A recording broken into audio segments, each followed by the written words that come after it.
These are the 4 financial decisions that will matter in your 20s. And most people usually don't realize this till a lot later. Most people usually focus on 1 out of the 4 parts, like cutting expenses. They use budgeting apps, they're cutting on coffees, and they're just trying to save. But it's a combination of 4 key areas that actually will set you up financially. I'm not joking, this is probably one of the most important videos I'm putting together. So watch and focus, because this changed my perspective on money completely. Most people in their 20s are trying to fix their money without actually understanding how money works. Money only flows through 2 places: what you earn and spend, which is your income statement, and what you own and owe. That's your balance sheet. And it's the combination of those that will actually make you money. And we can see it through this, your income statement and your balance sheet, something that's talked about a lot in the book Rich Dad, Poor Dad. And just by looking at this, we can see who the winners are. And if you zoom out, your entire financial future in your 20s comes down to the decisions you make in these 4 areas. So let's break down the 4 financial decisions that will decide your 20s. Firstly, there is income, and this is the engine that drives everything. Most people think it's cutting expenses, but this is where true wealth can be built. For me, by far, the best thing you can do is increase your income by building a cash flow business. And the reason why is simple. It speeds everything up. Most people are lucky to save maybe $1,000 per month and put it away and slowly invest. But that will only make things build slowly. The reason why is because your salary and your work, it has a ceiling, and that's when you're trading time for money.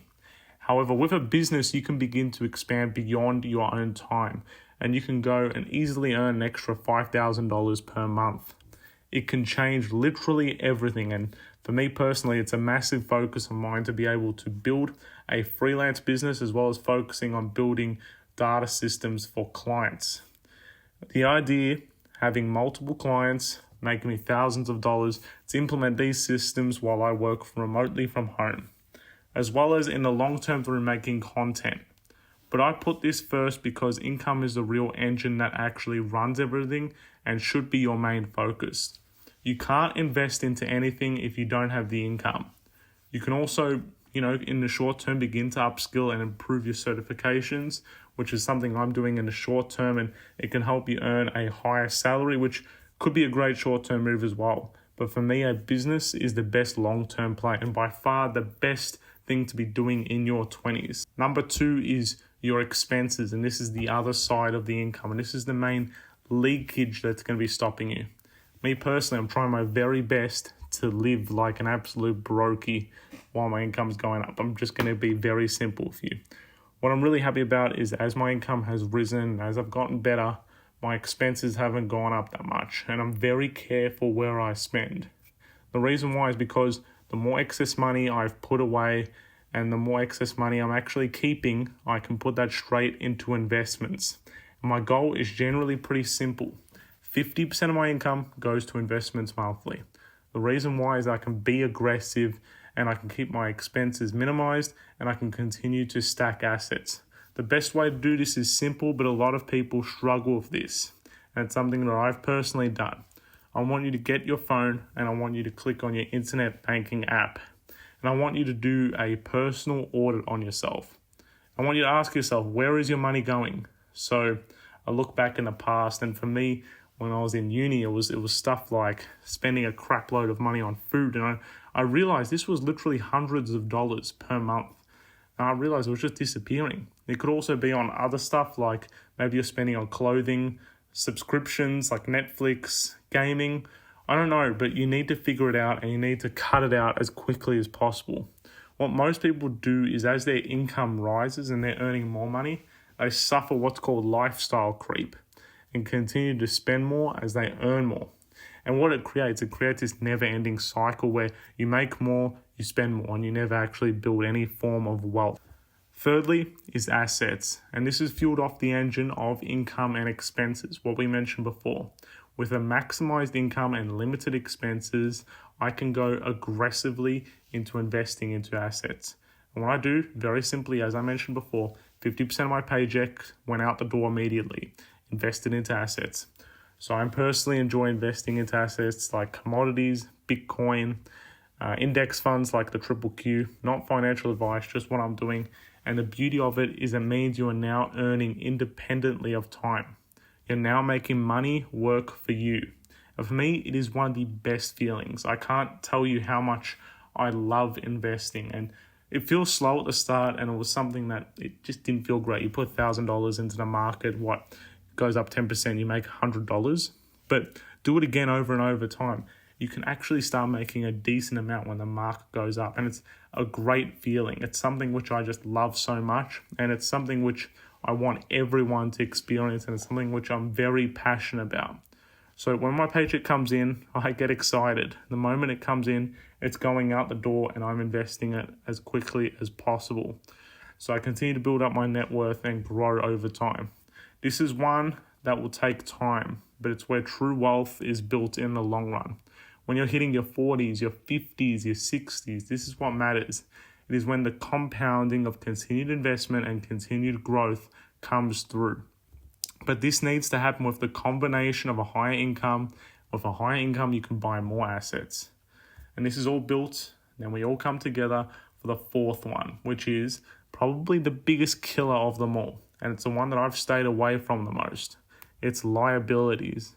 This is anything that you owe. We're talking about loans, we're talking credit card debt, student debt. This pulls cash away from you for a continued period of time. It cripples your ability to invest into assets as it just raises your expenses. And I mean, the biggest one in our generation, in your 20s, and at least in Australia from what I've noticed, is credit card debt. Now, on average, it's about $1,780 per person, but some sources say it could be higher, more around $3,718. But for me, I thought credit card debt was for older people, wasn't something that we dealt with. But of course, I did my research and I was wrong. So for Gen Z people, we're seeing huge amounts of credit card debt.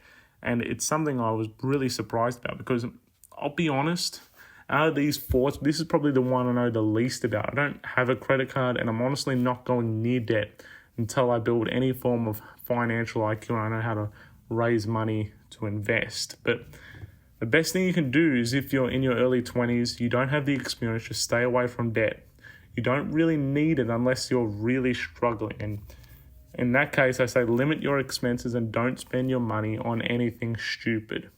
I can't be any more simple than this because this one is by far the biggest killer.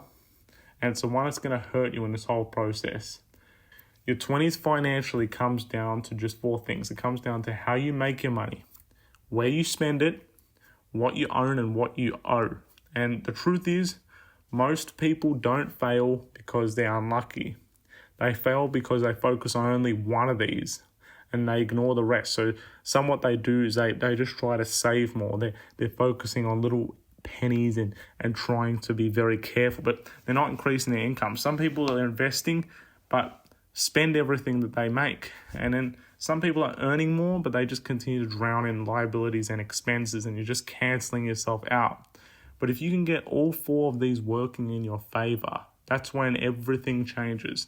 That's when you start building real momentum. And the best part, in my opinion, you don't need to be perfect just yet. You just need to be aware and early. I mean, my income part definitely isn't perfect yet. But if you can get this right and just build on it in your 20s, you're playing a completely different game when you're in your 30s. So take a step back this week. Look at your own situation honestly. Where are you strong and where are you leaking? And fix it. And you'll be ahead of 90% of people just like that. I hope you enjoyed this video. Leave a comment if you have any questions. I've been responding to a lot of comments and helping people out. And it looks like people are liking the sim racing content, which is really good to see. And we're getting good engagement off this. So I love bringing communities together and it's something good to see. So please subscribe, help me in my journey to building financial freedom. I want to help people in their financial journey and in building businesses, especially if you're in your 20s. So I hope you enjoy this video and I can't wait to see you in another.